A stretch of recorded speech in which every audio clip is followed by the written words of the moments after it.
Praise the Lord, सबको जय मसीह की। कैसे हैं आप लोग? जब जब हम यीशु मसीह में बढ़ते हैं, जब उनकी संगति में रहते हैं, हमेशा आनंदित और खुश रहते हैं और हमेशा उनकी सामर्थ से भरे रहते हैं। वचन के लिए प्रार्थना करेंगे। महान अनुग्रहकारी पिता परमेश्वर, प्रभु जी वचन पढ़ते हैं। प्रभु जी गहरी बातें, भेद की बातें बताएं। प्रत्येक जन को आपके हाथों में सौंपते हैं। सारा गौरव आदर महिमा आपको देते हैं। उद्धारकर्ता यीशु मसीह के नाम से मांगते हैं, आमीन। वचन पढ़ेंगे मत्ती 17 अध्याय 14 पद से 21 पद तक। जब वे भीड़ के पास पहुंचा तो एक मनुष्य उसके पास आया और घुटने टेक कर कहने लगा, हे प्रभु, मेरा पुत्र पर दया कर, क्योंकि उसको मिर्गी आती है और वह बहुत दुख उठाता है और बार बार आग में और बार बार पानी में गिर पड़ता है। मैंने उसको तेरे चेलों के पास लाया था, पर वह उसे अच्छा नहीं कर सके। यीशु ने उत्तर दिया, हे अल्प विश्वासियों और हठीले लोगों, मैं कब तक तुम्हारे साथ रहूँगा? कब तक तुम्हारी सहूँगा? उसे यहाँ मेरे पास ले आओ। तब यीशु ने दुष्ट आत्माओं को डांटा और वह उसमें से निकल गई और लड़का उसी घड़ी अच्छा हो गया। तब चेलों ने एकांत में यीशु के पास आकर कहा, हम उसे क्यों नहीं निकाल सके? उनसे कहा, अपने विश्वास की घटी के कारण, क्योंकि मैं तुमसे सच कहता हूँ, यदि तुम्हारा विश्वास राई के दाने के बराबर भी हो तो इस पहाड़ से कह सकोगे, यह यहाँ से सरक कर वहाँ चला जा, तो वह चला जाएगा और कोई बात तुम्हारे लिए असंभव ना होगी। पर यह जाति बिना प्रार्थना उपवास के नहीं निकलती। इस वचन को पढ़े जाने को परमेश्वर आशीष दे। एक पिता का पुत्र था, वो दुष्ट आत्मा उससे सता रही थी। उसको मिर्गी आती थी, कभी आग में कभी पानी में वो गिर जाता था। चेलों के पास आया, वो चेलों ने उसे नहीं निकाल सका। फिर यीशु मसीह के पास गया, कहता है, घुटने टेक के मेरे पुत्र पे दया कर, क्योंकि मैं तेरे चेलों के पास लाया, सही नहीं कर पाए। यीशु मसीह कहते हैं, हे अल्प विश्वासियों, मैं तुम्हारे साथ कब तक रहूं? मैं तुम्हारी कब तक सहूं? कहे मेरे पास ले आ। जब उसके पास लेके आए तो उसने प्रार्थना की, वो चंगा हो गया, दुष्ट आत्मा निकल गई। जब एकांत में यीशु मसीह और उनके चेले थे तो पूछते हैं, हमने दुष्ट आत्मा क्यों नहीं निकाल पाए? तो वो कहते हैं, विश्वास की घटी के कारण। वो कहते हैं, यदि तुम्हारा विश्वास राई के दाने के बराबर भी हो तो इस पहाड़ से कहोगे सरक जा, तो वो सरक जाएगा। ये जाति बिना प्रार्थना उपवास के नहीं निकलती।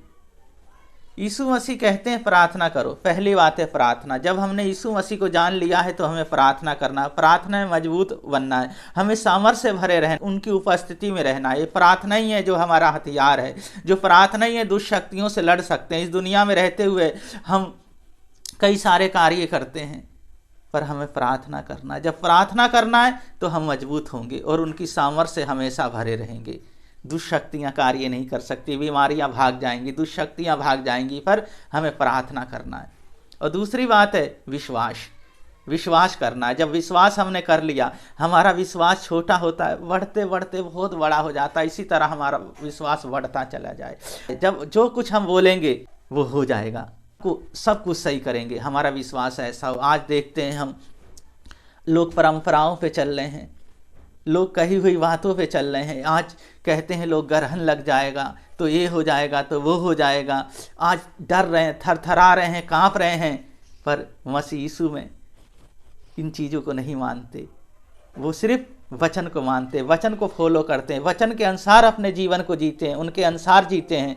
वो परमेश्वर उनके जीवन में कार्य, उनकी उपस्थिति से भरे रहते हैं, उनकी सामर्थ्य से भरे रहते हैं, प्रार्थना करते हैं, उपवास करते हैं। यही तो जीवन है, यही जीवन है। वो सामर्थ्य से भरते जाते हैं और एक नींव बनते चले जाते हैं। तो हमें क्या करना है? इन बातों को फॉलो करना है। और तीसरी बात है, कुछ भी असंभव नहीं होगा, सब कुछ संभव होगा।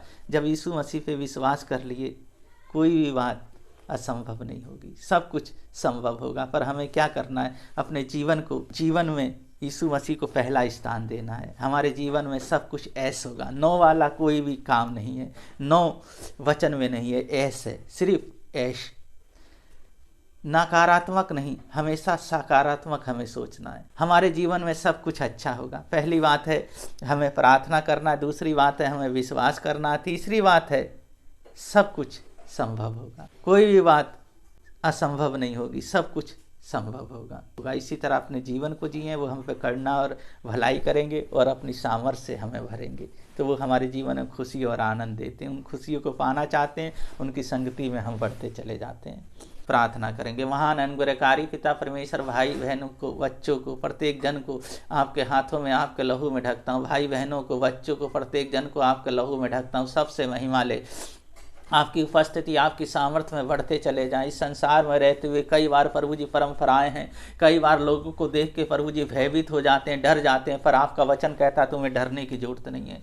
तुम सिर्फ वचन पे अपना जीवन जियो, वचन के अनुसार जीवन जियो। देखो मैं तुम्हारे जीवन में कितना बड़ा बड़ा कार्य करता हूँ। प्रभु जी आप तो कार्य करने आए, स्वर्ग को छोड़ के चढ़नी में जन्म लिया, आकाश और पृथ्वी का अधिकार प्रभु जी आपने दिया। प्रभु जी आपने कहा जो मेरे पास अधिकार है मैं तुम्हें देता हूँ, तो आपके पास अधिकार है। हमें डांटना है, प्रार्थना करना है और प्रभु जी आप पे विश्वास करना है। सारी बातें संभव होगी प्रभु जी, सब बातें पूरी होंगी। प्रभु जी आपके सम्मुख जो बीमार हैं, जो दुर्बलताओं में हैं, जो पीड़ाओं में हैं, यीशु मसीह आपके नाम से हर बीमारियां, दुष्ट आत्मा यीशु मसीह के नाम से चले जाए। जो बेड पे हैं उठने पाए प्रभु जी, जो जिन्हें कैंसर है वो अच्छे होने पाए, जिनको थायराइड है, जिनको सर्वाइकल है, यीशु मसीह के नाम से चंगे होने पाए। जिनका मैरिज होना है प्रभु जी अच्छे मैरिज होने पाए, कोर्ट केस है इनके पक्ष में आने पाए, जीतने पाए प्रभु जी, आपकी महिमा करने पाए, परिवार एकता में रहने पाए, एक संग रहने पाए, वचन पे मनन करें प्रभु जी, परिवार में सलाह लें, कोई भी कार्य करें और सब प्रभु जी एकता में बढ़ते चले जाएं। प्रभु जी आप जैसा कोई नहीं प्रभु जी, सबको मैं आपके हाथों में सौंपता हूं।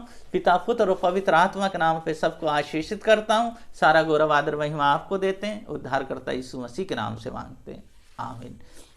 परमेश्वर के वचन में बने रहें, परमेश्वर की महिमा करते रहें।